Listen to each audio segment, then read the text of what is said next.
Alright, Tim, I want to say thanks for sharing. Thanks for fucking sharing, man. Actually, that's a quote from Hancock.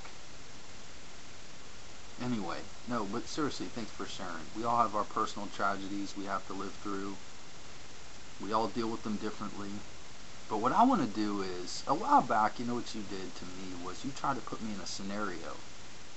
You said something like, your wife or your daughter's dying or something. Would you not do anything you possibly could, including turn to God in a moment of, desperation and say a prayer? And I answered you, fuck no. What I want to do is put you in a kind of like a reverse of that kind of a situation, and I want to see how you would react to it. And what I want you to do is keep in mind that you have, as a Christian, specific guidelines as to what you're supposed to do here.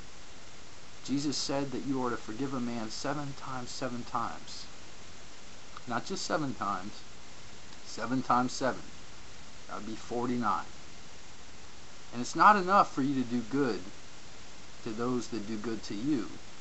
You must repay evil with good. That's the heart of the gospel, even, almost. So keep that in mind when I put you in this little scenario. Now, I don't know if you have any kids.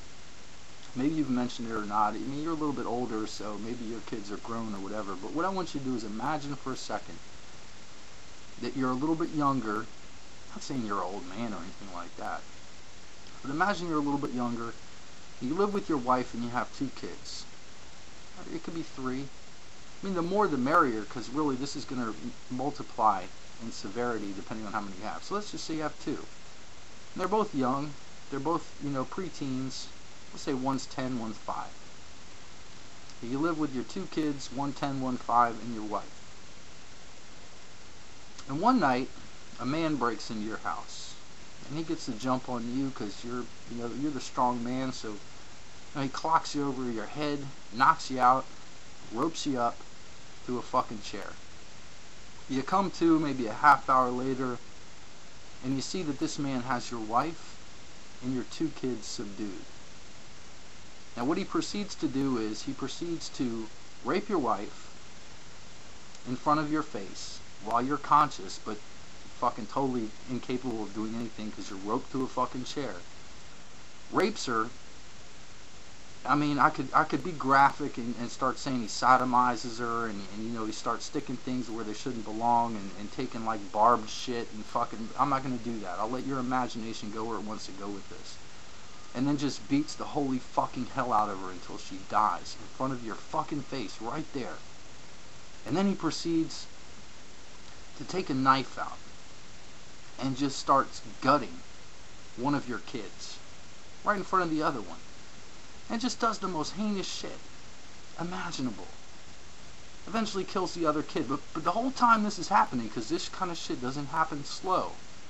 Or fast. It takes time to develop this kind of thing. You've managed to loosen one of the ropes. Or it's one big rope, but it's going around you, you know what I mean? So you've managed to loosen that whole enterprise. And you've got it pretty much so you can fucking get out. And then boom! You bust out of the chair, and when this dude sees you, because, you look like a pretty imposing dude. You look like back in the day, you could crack some skulls. So you get loose, and this dude sees you, drops a knife, and just fucking drops to his knees. And he's like, please have mercy on me. I'm so sorry. I am so sorry. Now at this point, he's not a threat to you. He's not a physical threat to you. So it's not like one of these, like you're in a life or death scenario where you can say it's self-defense or something like that. No, he's literally begging you for mercy. And you grab the knife that he had. Yeah, he doesn't have it anymore. He never had a gun or anything like that. This is purely physical. And you have this knife on a man who's begging you for mercy. A man who has just brutally raped your wife, killed her, and brutally killed your 2 kids in front of your eyes. Now, Jesus was very specific about what you should do in this scenario. And I'm not saying you shouldn't call the cops or something like that, obviously, but do you knife the fuck out of him?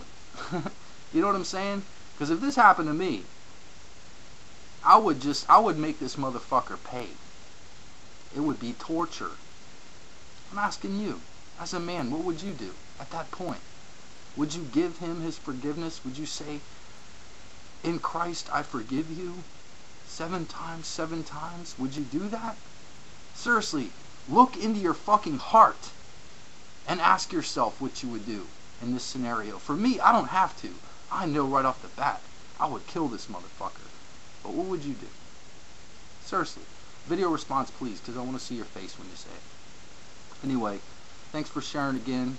Jason King, Tim, you're on the wrong side of the equation, buddy. Seriously.